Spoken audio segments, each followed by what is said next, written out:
Hello, everyone, and welcome to the special edition of Hannity. Happy 4th of July weekend. It's an honor to be here with you. I'm Tammy Bruce, in Tonight for Sean. And we begin with the conflict in Ukraine. The Biden administration is now using the war as a scapegoat for all of our economic problems here at home, while also pumping money into the region. As Americans struggle with record high gas prices and spiking inflation, the president is generously sending our tax dollars abroad to Ukraine, including a fresh new infusion of $820 million just this week, bringing the total commitment, are you guys ready, to $54 billion, which is about a third of Ukraine's entire GDP. But according to one Biden advisor, we all must sacrifice so that the liberal world order is upheld. Watch this. The military analyst, the director of national intelligence, they say that this could be a war measured in years. And I think everybody understands why this is happening. But is it sustainable? What do you say to those families who say, listen, we can't afford to pay $4.85 a gallon for months, if not years. This is just not sustainable. Well, what you heard from the president today was a clear articulation of the stakes. This is about the future of the liberal world order, and we have to stand firm. So, just how long will you be expected to suffer in silence for the liberal world order? Well, according to Joe Biden, as long as it takes. Watch this. And how long is it fair to expect American drivers to continue to pay a premium because of this war? Let me hear this. The second part of the question was, would it bring down the price? Will it bring down prices? And the war has pushed prices up. They could go as high as $200 a barrel, some analysts think. How long is it fair to expect American drivers and drivers around the world to pay that premium for this war? As long as it takes. So Russia cannot, in fact, defeat Ukraine and move beyond Ukraine. Extraordinary. For the record, gas prices and inflation were spiking long before Vladimir Putin invaded Ukraine. And there is no mystery as to why. Joe Biden shut down the Keystone XL pipeline. Joe Biden restricted American oil and gas production. Joe Biden obstructed fracking. Joe Biden ended exploration in Alaska. And now, breaking tonight, with gas prices already at record highs, Joe Biden is blocking new offshore drilling in the Atlantic Ocean and the Pacific Ocean. Why would the president limit drilling at a time like this? Sadly, we won't soon get an answer to that question because Joe is headed for another long weekend off, away from the White House. Here now with reaction is the author of the upcoming book, Come On Man, Fox News contributor Joe Concha, along with former Massachusetts Senator Scott Brown and Fox and Friends weekend co-host Rachel Campos Duffy. Scott, let me start with you because when I hear about the importance of keeping gas high and oil high because we're fighting Putin through Ukraine, isn't it true that as long as the oil prices are high, Putin is getting even more money and this is funding his adventurism? That the way to stop him would be, in fact, to bring oil prices down, not to keep them high? Well, we know when oil was below $50, $40 a barrel and even less, that Russia was hurting. Yes, you're absolutely right. But, you know, this liberal new world order, another clueless Biden representative, newsflash, the world is not all liberal. There are certain parts of the world that are. But in the United States of America, which is where we are, we need to focus on our needs and not other people's needs right now. We're paying now a little less because it's Independence Day weekend, so that, doing the manipulation. But I just paid $5.15 last week, came back at $1.72 when I got back from being the ambassador in New Zealand. And Tammy, it's no secret here. President Biden said that he was going to end fossil fuels in America. Well, I guess that's okay. He's doing a good job. But I guess he doesn't really care about the other parts of the world because he's going to Venezuela, obviously dealing with Iran, dealing with the Saudis, making their oil industries a booming industry. So he's creating jobs everywhere else but here. Yeah. 38% approval rating. And they have the dirty oil. 85% of the people say we're going in the wrong direction, and he's got to get his act together. This administration is doomed, and it's not doing anything right. Tell me one thing, please. Yeah, dooming all the rest of us with it. And Joe, the title of your book is perfect because it should be our explanation. It's like, come on, man. You saw his performance there, embarrassing at NATO, noting the nature of as long as this takes, making a fool of himself, but also harming our national security in the meantime. What's your take on what Biden's up to at this point? Besides that, Tammy, everything went great, right? Scott put up that stat before. About 85% of voters don't like the direction of the country. I'd love to do some keg stands over the weekend with those 15% who thinks things are going in the right direction. Who are these people? But seriously, you see now the press is turning on Mr. Biden. I keep reading. That should have happened the minute he actually tried to sell the country on this notion that if you spend trillions upon trillions of additional dollars on top of the trillions we already have, and you flood the system, somehow he made this argument that will lower inflation and the deficit.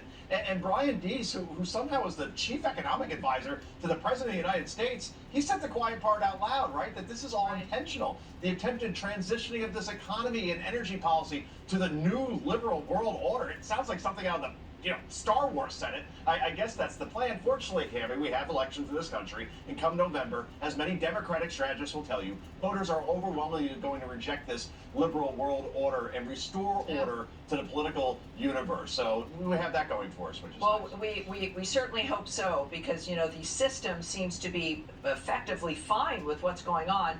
Rachel, this is what I get concerned about, is that there are people running the administration. It's clearly not Joe Biden.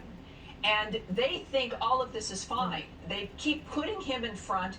They keep arranging, whether it's like this kind of a press conference where he refused to really take many questions at all.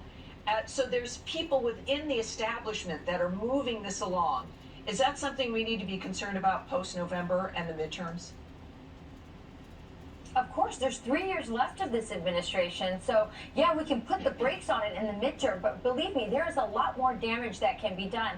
I do like that this guy slipped up and told the truth, because remember, Tammy, we were called conspiracy theorists when we talked about, the liberal world order, or we said the Great Reset. We know it's true now. They are totally willing to impoverish us, and it's not just because they have an obsession with environmentalism and they want to transition us to fossil fuels, out of fossil fuels and into energies that will make us more dependent on China. Yes, that's part of it, but it is bigger. It is a great reset. They are trying to give us what Klaus Schwab wants at Davos with the World Economic Forum, which is a Chinese system, a social credit score, a Chinese type of capitalism where the top has capitalism and wealth, the elites, the state, and the rest of us live under socialism. This is a big, big deal, but we're starting to see the curtain open up, and we're starting to see behind, and we know what's going on. Yeah, Scott, doesn't it matter as a result who gets elected in November? The statement, the volume of the statement that is made in the midterm elections, is that in your time in Washington and as an ambassador, have you found that that's the thing that makes a difference when it comes to what politicians are willing to do, like maybe finally listen to the American people? Yeah, listen, it's going to be a very serious warning shot, especially leading into the presidency. Everyone's saying there's going to be this huge red wave. Well, that's true if we don't screw it up like we tend to do and not unite behind the candidate who may not be your candidate, but it's a Republican who may be, according to Ronald Reagan, your 60, 70, 80% friend, not your 100% friend or your 100% enemy, as he would say. But listen, you find, just getting back to something that was said earlier about the press, listen, my wife is a former journalist, and, I have a lot of respect for the press, but you got to do your job. Quoting Bill Belichick, just do your job. Hold them accountable between the cue cards and the ushering in and out and the amazing handling of the president. It is embarrassing. It's dangerous. It's affecting our national security, and it's got to stop. But when we look at the farm team behind it, we're going to go to Harris or Pelosi. No, we have some very serious issues, and we need somebody strong to deal with them, and we're not. Yeah, look, Joe, and this is your bailiwick in a sense with the media. Isn't Biden having a list of people that he goes to? Doesn't that tell us that the media is colluding effectively with the Biden administration in making sure they know if certain someone is picked on and chosen for a question, that it's either going to be easy or there's not going to be a hard follow-up or that person can be trusted? Isn't that part of the problem here especially with the White House press corps? They complain about access, but my goodness, haven't they been facilitating this debacle? Yeah, it's funny when you mention access, Tammy, that the guy who was president before Joe Biden was probably the most successful president that we've ever had, right? He took more questions than probably his three predecessors combined. Sometimes press conferences going on for 2.5 hours, and yet the press complained that he was trying to destroy the free press. Well, right. I'm pretty sure compared to what we're seeing now with this president, who from day one has had that list, and then is smart enough to share. Oh, by the way, they gave me a list of reporters that I have to call on. Again, saying the quiet part out loud. But it's not just Joe Biden, and Scott touched on it just a second ago as far as the farm team. Try getting a flight somewhere this weekend without it being canceled or greatly postponed or costing you a fortune, because we have a transportation secretary in Pete Buttigieg, who's supposed to be maybe the plan B, who has no business being in this position as transportation secretary, who doesn't have a clue how to fix the problem despite his vast experience as the mayor of a small town in Indiana, Tammy. Yeah. So yeah, that's the whole team in general. It's not just Biden. It's all the adults that are supposed to be back in the room, and it's amateur hour. And let me tell you, the two people that represent the Democrat Party, the Democrat base, really, are Kyrsten Sinema and Joe Manchin. So that is the answer for them. But my goodness, the condition they're in now is quite a disaster. Joe, Rachel, Scott, thank you so much for joining me tonight. Now, thank you. The 4th of July is just 3 days away. But according to a brand new Fox News poll, pride in America is now plummeting under Joe Biden. Gee, I wonder why. Just 39% of voters are proud of the country, including just 46% of Democrats. Joining us now with reaction is the first Green Beret to be elected to Congress, Representative Michael Waltz. Michael, thank you so much. People can look at a poll like that and think like that we don't like the country. It's not that. Because we love the country, we don't like what's happening to it and how we're being represented. Is that your take on this? Yeah, Tammy, I think that's part of it, but I think there's something more fundamental here, because if you look at the polling data, you see a steady decline over the last decade plus. And I point to our education system, and COVID exposed to us the garbage that's being taught in our schools. Great point. And when have things being taught in our schools that this is a fundamentally bad country, that at its core it is misogynist, it's racist, it's colonialist. It wasn't founded to establish individual freedom for we the people away from monarchies and emperors, that it actually was established to protect slavery. When that's being taught in our schools, and then on top of that you have things even in like math class, which we discovered in Florida, word problems in math class that talk about counting the numbers of oppressors and oppressed. And now in our military, they're saying on the one hand, you need to be willing to go die for our Constitution and our flag, but it is fundamentally at its core bad and flawed. I think you take all of that together, and when you talk about a military as this president has and the Secretary of Defense has, that's overrun with white supremacy, it doesn't surprise me you're seeing this kind of decline in pride in our institutions and pride in our flag. Yeah, and I think that there is a combination of things going on. I think that's an excellent point, that we have young people especially being indoctrinated with loathing the country, and they don't know, because history's not taught anymore, right? They don't have much of a background. Yeah. But I do think that we know that a good majority of Americans know that what you described is a result of policy.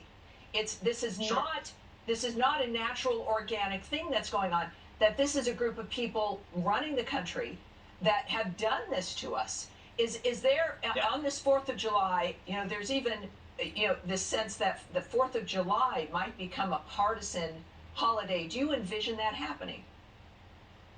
I pray not, and I'm going to do everything I can to fight and remind people that this flag that stands for individual liberty, the right to assemble, the right to free speech, the right to criticize your own government, and that there are literally more people out right now, more military members out right now willing to die for that flag than the entire Canadian and Australian armies combined. But Tammy, who does appreciate this country and is literally dying to get here? Those are immigrants like the Afghans that were so desperate to come to this great nation, they were willing to cling to the side of a jet, or the people dying coming across our southern border. But to your point, it's all self-inflicted wounds. And if you look at where we were the month before the pandemic hit, with record unemployment across every ethnic sector, black, white, and brown, women and men, with a roaring economy, with justice reform, tax reform, Middle East peace. Yeah. If you look at where we were under the previous administration and people looked at the results in their lives, they were pretty excited. And now they look at everyday problems and they're only compounding. Well, that's it. Right? Yeah, I mean, this is it. And we have to remember, I think that the debacle of Afghanistan is what kind of shook the nation to its core, really.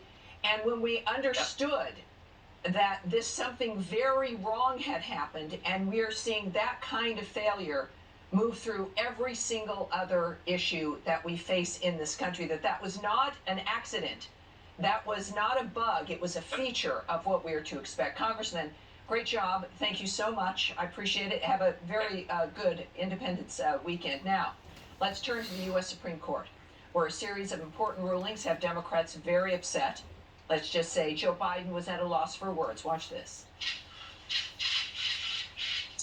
Can you see us? Can you hear us? Yeah. Hey, everyone. Thanks for doing this. Thanks. Leave it to you. I open it up. Okay. I know you're all busy as I am. Thank you for making the time, but I need not tell any of you that we're in a really an important area here, and we have to act. And politicians invading the most personal decisions that not only women, but we'll find if they expand on this decision, men as well. Yeah, I'm not totally sure what Biden is trying to say, but his fellow Democrats and the media mob have been hysterical all week long. Watch this. The court is utterly fraudulent, and the only thing that can explain their decisions is what is right-wing Republican dogma. The one thing that has been destabilizing is the outrageous behavior of the Supreme Court of the United States on overruling not only Roe v. Wade, but essentially challenging the right to privacy. Never in the history of women's rights in America have we seen such a reversal in a developed country. It just hasn't happened. And the rest of the world is watching this very, very closely. This court has lost legitimacy. They have burned whatever legitimacy they may still have had after their gun decision, after their voting decision, after their union decision. They just took the last of it and set a torch to it with the Roe versus Wade opinion. Oh dear, so much for respecting America's institutions. Joining us now is the author of The Price of Principle, Why Integrity is Worth the Consequences, Harvard Law professor Alan Dershowitz, along with Fox News legal analyst Greg Jarrett. Greg, let me start with you here. When we hear about, my background has been with women's rights and even abortion rights for a period of time. The fact that the Supreme Court effectively returned democracy to the American people so that they could vote on these things, removing it out of that category of a court of lawyers making decisions about these things. How is it that they're arguing that this is a strike against democracy when the court was pretty much removing it from their jurisdiction to the jurisdiction of the voters themselves? Well, the Supreme Court represents the sanity and common sense world order, if you will. And, Joe Biden, whenever he weighs in on the Constitution of the Supreme Court or the rule of law, he mangles the subject matter, which only underscores that this is a guy who got kicked out of law school. I mean, the sum total of what Biden knows about the law could be written on a yellow Post-it, and I'm talking about the little one. His latest thing is let's federalize abortion rights. That's a fool's errand for two reasons from a legal standpoint. Remember what the Supreme Court said. They said, we are returning the decision-making to the states. So if Congress were trying to codify it, it would immediately be met with a lawsuit to strike it down, usurping the power of the states. But from a practical standpoint, Joe Biden wants to create this chronic state of whiplash. Every time a new party takes over Congress and the White House, they would reverse the previous decision on abortion. So you'd have this persistent ping pong effect. Look, abortion is important. It shouldn't be treated like a rubber band, expanded and contracted. Yeah. Yeah, thank you, Greg. And Professor Dershowitz, regardless of what we think of the decision, the fact that the President of the United States on foreign soil is complaining about the Supreme Court, do you find that troubling? I do, and I find the whole attack on the Supreme Court's integrity and the Supreme Court's justification to be very troubling. You know, I've been studying the Constitution of the Supreme Court now for 60 years. I've seen it go through cycles. The pendulum swings widely. I remember when the Birch Society had signs up, impeach Earl Warren, impeach Bill Douglas, when the right was very upset at the left swing of the Supreme Court. Now the left is concerned about the right swing of the Supreme Court. We have to respect the institution. We have to remember that these justices stand for the rule of law. We may criticize particular decisions, that's fine. But when my former colleague, Liz Warren, who I sat next to for years and taught the same section of, trashes the Supreme Court as an institution, that's going to do tremendous damage to this country, and it's going to come back to hurt her and her liberals, because today the attack comes from the left, tomorrow it might come from the right. We, those of us who love the rule of law, a rule that we celebrate on July 4th, have to stand by our institutions as institutions. Yes, criticize a particular decision. Try to do better next time. Yes, think about whether you can do legislation. But don't trash the court as an institution. Don't do it. My other former colleague, Lawrence Tribe, now says, pack the court. Let the Democrats add 4. Then the Republicans will add 4. Soon the Supreme Court will sit in Yankee Stadium with 30,000 justices deciding these cases. Exactly. No, 9 is the right number. Let's keep the Supreme Court as it is. It isn't. Don't tinker with justice. Greg, isn't the answer to have, I don't know why the left suddenly wanted these unelected lawyers I think they were to be making all of our decisions. That isn't the answer to have Congress be involved, to have the state houses be involved. Isn't this the normal order? It's almost as though they're making a reversal out of this effort to protect politicians from having to make decisions on these issues. And that was the point of yesterday's Supreme Court decision on the EPA. The Supreme Court was saying essentially, read the darn law.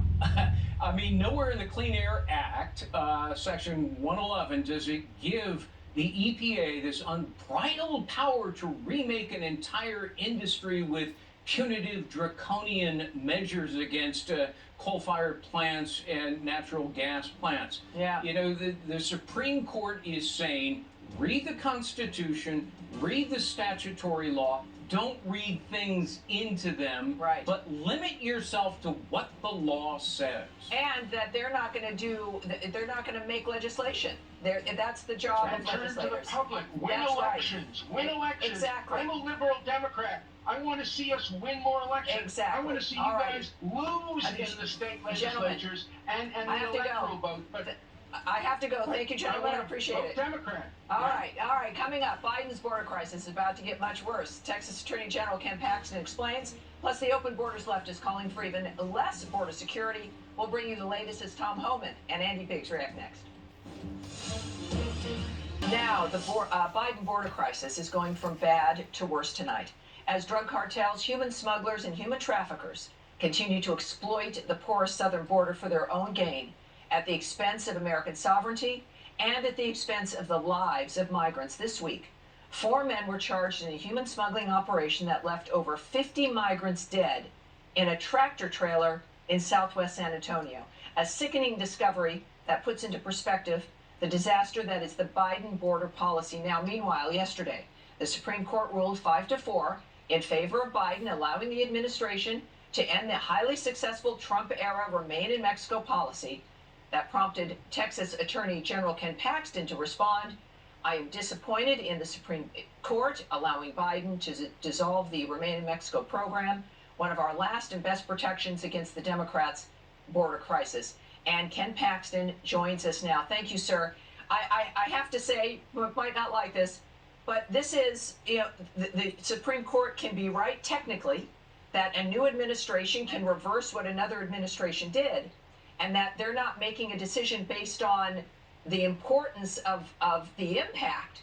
But isn't it true that with Biden, the things that have at least kept his administration from being a complete disaster have been the Trump plans and policies and regulations that they continue to reverse. I mean, this is going to be a disaster not only for the country now, but I think even more so for the Democrats. Yeah, you couldn't be more right. I mean, if Remain in Mexico is gone, and by the way, part of it was remanded back to the district court because there were actually two different memorandums issued, so we're not done yet. But good. If this stays in place the way it is, it's going to be devastating to my state. It's going to be devastating to the country. It's going to hurt the Biden administration's reputation because effectively what the Supreme Court has given the Biden administration is a loophole to basically have no immigration policy. It's just open borders. The cartels have every incentive now to keep bringing more and more people. So, in other words, obviously, this is the Supreme Court mentioned diplomacy with Mexico that can only be done by the executive branch. That really reminds us that the states are limited to some degree when it comes to what we can do to keep individuals out when it comes to the security of our country, being overwhelmed. Obviously, that's another issue, that we don't have the facility to handle, vetting these people when it comes to health issues or anything else. I mean, they're supposed to be the COVID geniuses, and yet this border beyond COVID, there's Zika, there's tuberculosis, there's the unknown viruses and diseases that are coming over. While fighting this, what are the options that you have? What can you tell us? Look, we've got to continue to fight in the court. We still have immigration lawsuits going. We still have this one going. We've got to do what we can at the state level. But as you mentioned, some of these cases, like U.S. v. Arizona, says that, we can't step in and stop the feds from violating federal law, from not following federal law. I don't think those cases are right. And I think we're going to have to continue to challenge them and hope that we can get some of these overturned. Because otherwise, we're supposedly have to sit on the border and watch crime occur, watch the cartels work basically in conjunction with Border Patrol to get as many people here illegally as possible. And the consequences of that are not just devastating to border states, we're all becoming border states. Well, and also, and thank you so much, Ken, for joining me tonight, it's the immigrants themselves that are suffering because of this chaos. Those plus 50 individuals who died in the back of that trailer, that's on Joe Biden. And frankly, everyone who voted for him and everyone who continues to defend this catastrophe, it is the immigrants that are suffering first. And it's a remarkable thing to watch. Thank you for being there, sir, and for the work you continue to do.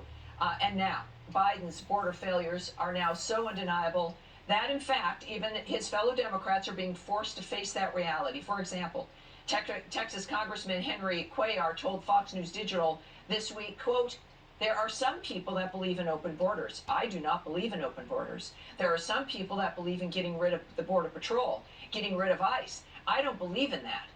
In what was an apparent reference, by the way, to far-left progressives like Congresswoman Ocasio-Cortez, who endorsed Cuellar's opponent in a failed bid to unseat the Democrat in last month's primary because AOC is so powerful. But remember, this is a border crisis caused by the policies of Joe Biden, bringing back catch and release, releasing illegal migrants into the interior of the country, and refusing to reinstitute the Trump policies that gave us the most secure border in modern American history, thank God, as a pandemic was emerging onto us and we didn't even know. Here for reaction, former acting ICE Director Tom Homan, along with Arizona Congressman Andy Biggs. Gentlemen, as I think you just heard my conversation with Ken Paxton. Tom Homan, I'll start with you. I mean, this is, when we look at what's going on at the border, all the Democrats talk about that, this is compassionate, letting them in. It is their lives that are being destroyed throughout this entire process. And now from the trek on, human trafficking, sex trafficking, and now mass death. This is what Biden's policies have delivered, not only to us, but to the migrants themselves. Well, absolutely. Look, AOC is probably the least smart congresswoman, congressperson in the history of Congress. Every time she talks about immigration, she's wrong. But the Biden policies, they keep going out and touting that Trump policies are inhumane. Their policies are humane. Well, let's break that down. More migrants have died in the first year of Joe Biden than any time in my 35-year career. 700. Now add 53 to that, and 2 more today down the Rio Grande Valley. So more migrants have died. Over 100,000 Americans have died from drugs that come across that border. DEA says 95% of fentanyl comes across the southwest border because the Border Patrol's overstretched and 70% of them are off the line. Fentanyl's coming across the border. Joe Biden has made criminal cartels richer than they've ever been. People are dying because of his policies. They're not humane. And I have this. People want to say Trump's policies are inhuman. I work with President Trump very closely. When you have illegal immigration down 83 to 90%, when you have illegal immigration at a 40-year low, how many women aren't being raped? How many children aren't dying? How many migrants aren't dying? Right. How many U.S. citizens aren't dying from drug overdoses? His policies save lives. Well, Representative Biggs, and that's what we're getting back to here, I think that when you see what's going on, the nature of the soul-crushing horror that these people are put through, as we see in every Democrat city, and clearly now here also at the border, what do you think has been key when it comes to what the Democrats have done, as this is an unforced error, reversing everything President Trump did, which saved lives across the board? Well, they've been obsessed with unpacking what President Trump did, and President Trump's policies were so successful. And so that's why you get Democrats right now who are saying, hey, wait a second, I'm going to be held accountable for Joe Biden's bad policies, and I don't want to be held accountable. And so I would urge those people like Representative Cuellar, just come to the floor of the House. I actually have a bill that would keep Title MPP in place, Remain in Mexico in place. Chip Roy's got one that would be Title 42. We're trying to take it out of the Speaker's drawer. She's got it hidden there. If he would come over with 4, 5, 6 other Democrats who don't like these policies, we could actually revert back to the policies that were working so well under Donald Trump. So don't just talk the talk. Walk the walk with us, Rep. Cuellar. Yeah, I mean, because there are things, it seems like there's nothing they can do, but in fact, it is a pretty close split. You can just bring a few people over who care. If they really care about the lives of migrants, shouldn't they do exactly what you've suggested? That is exactly what needs to happen here. Gentlemen, thank you very much for being here with me tonight. Appreciate it. Now, straight ahead. The left's COVID lunacy continues, but Senator Marsha Blackburn is pushing back. She joins us next to outline her latest legislation protecting unvaccinated National Guard members. Stay right there. Now today, President Biden announced he's awarding the Presidential Medal of Freedom, our nation's highest honor, a civilian honor, to the New York City nurse who was the first person in the nation to receive the COVID-19 vaccine back in December of 2020. But meanwhile, fully vaccinated and twice boosted tiny tyrant, Dr. Tony Fauci, is revealing a so-called COVID rebound, saying he was infected and then recovered, but then tested positive again and is apparently feeling worse than ever. And now that the shot has been approved for kids age 0 to 5, even they aren't immune from the left's pressure tactics to get the jab. Take a look. Now Daddy has super duper bandages just like Elmo. You were super duper today, getting your COVID vaccine, Elmo. Yeah, there was a little pinch, but it was okay. Oh boy. And while the Supreme Court back in January blocked Biden's vaccine mandate for private employers, there's still a mandate in place for federal employees, including for the military and the National Guard. Now, a Guard spokesman tells us that Guard troops who have not gotten the shot yet face penalties, including separation. So while the fate of those troops hangs in the balance, Republicans in Congress are moving to protect them. Thank goodness. The leader of that effort is Tennessee Republican Senator Marsha Blackburn, who joins me right now. Well, thank goodness for you on so many different fronts. Americans, perhaps we feel that we're moving on with our lives. We've got some lifting of certain mandates, like mask mandates, etc. And yet there's this hanging on. And it is time, Senator, when the world is effectively kind of slouching into war, we are now still looking at separating or punishing some of our troops for not getting the vaccine. What will your legislation do to stop that? Tammy, my legislation would prohibit any taxpayer funds from being used to enforce this mandate. This mandate is about Joe Biden trying to take control over your lives. He wants a forever pandemic, and it is absurd that he would fire 40,000 members of the National Guard. And thank goodness our governor in Tennessee, Governor Bill Lee, has granted the exemptions for religious and medical reasons to 800 of our members of the Guard that have been affected by those exemptions. But they have to wait on the National Guard Bureau to make their decision. And of course, here's the deal. The Guard Bureau, the Department of Defense, DOD, they've got a choice in front of them.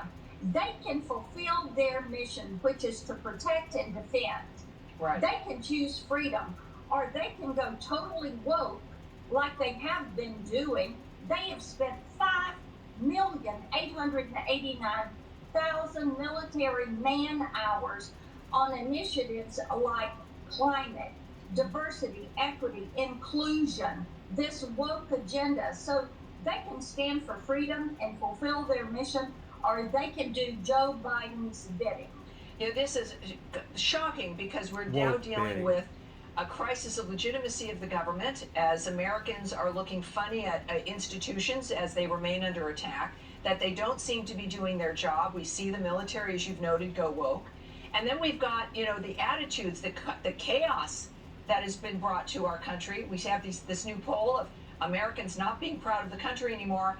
And we're sending more troops to Europe.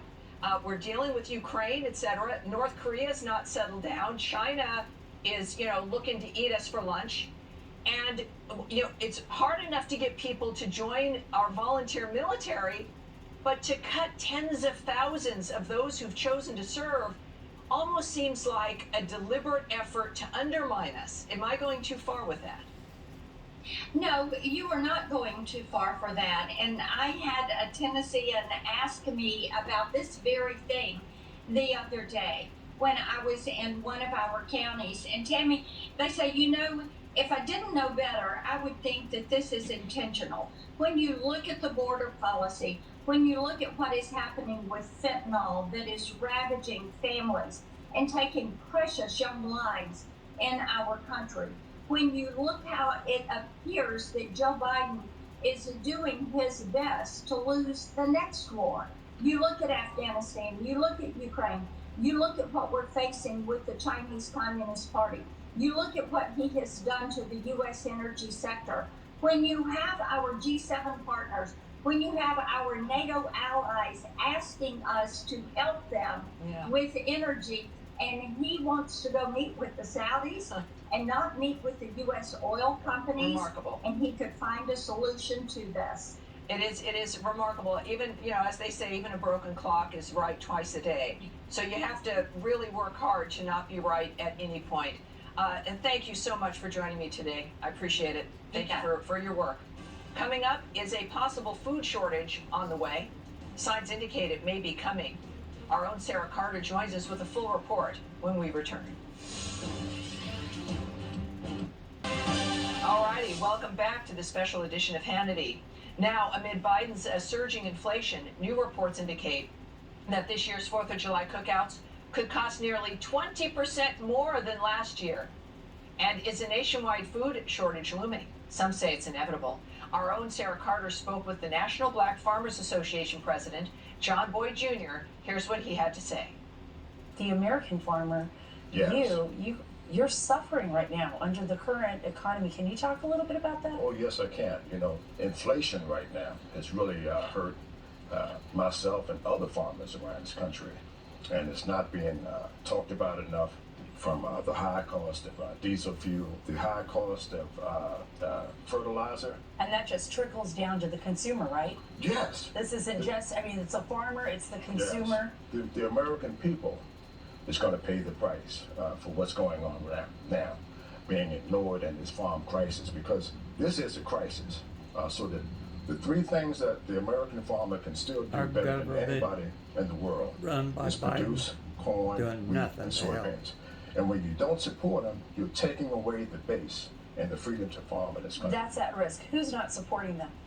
Well, right now it's the Biden administration.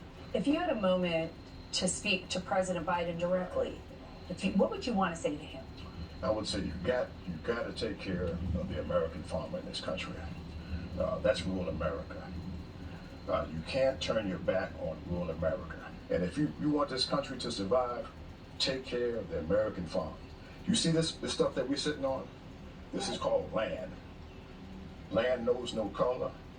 Land knows no party. Land produces food. And when you take away that ability for the American farmer to produce food, it's about as low as you can go. Take care of the American farm, and this country will take care of itself. Yeah, Sarah Carter, great stuff there. She joins us now with her reaction. Thank you. Sarah, excellent conversation, and it brings up a reminder to us that, of course, those are anonymous heroes normally. Normally, we just do not see these farmers doing their work, and yet now they're at the core. They see what's going on. Tell us a bit more about what you saw when you were on the ground there. You know, I felt very fortunate, Tammy, that I got to spend time on John's farm, and he really went into detail. He showed me all of his crops. He talked to me about the fact that his family had been farming for 4 generations in that area of Virginia. I mean, this has been handed down from his grandfather to his father to him and his great-grandfather. And he made a very good point. You know, this isn't just about what he's paying the price for, high fuel prices as well as fertilizer prices, what's happening overseas, especially with Russia's invasion of Ukraine and that horrific war, and the fact that we aren't getting the supplies that we need from either country. I mean, if you think about it, 29% of all wheat supplied in the world comes from both Russia and Ukraine. And he's talking about paying more attention to the American farmer. Stop selling the land. That's some of what we didn't get to show here. Stop selling off our land to foreign entities, to foreign governments that are not friendly to the United States. You know, and the failure of the Biden administration to actually meet with him. You know, he actually had an opportunity to meet with President Biden prior to the election, and he was promised that he would have a one-on-one with President Biden and with his staff, and he has still not been able to do that. And I can definitely attest that the farmers are frustrated, they're angry, and it's going to trickle down to the American people at the grocery store. No doubt we're seeing it right now. Yeah, and this is, I think, what people have to realize, and we kind of lose it a little bit, is that, you know, there's the farmers who are right there at the core of things. This is really families doing this, and I think your being able to bring him to us and have that conversation is really important for the perspective about who's being ignored by the Biden administration in the midst of everything that's going on. Right. So thank you, Sarah. Great job there. Now, more of this special edition of Hannity right after the break. The race to the NASCAR playoffs is on USA. On Fox. Welcome back to this special edition of Hannity. Unfortunately, that is all the time we have left for this evening. I want to thank the Sean Hannity team for making this so easy, and I want to thank Sean, of course, and thank you for joining us. So remember, you can catch me on Get Tammy Bruce, now available on Fox Nation. You can also read my column at amac.us and join me at tammybruce.locals.com and have a fabulous 4th of July weekend in the greatest country on earth. Thank you, everyone, and I'll see you next time.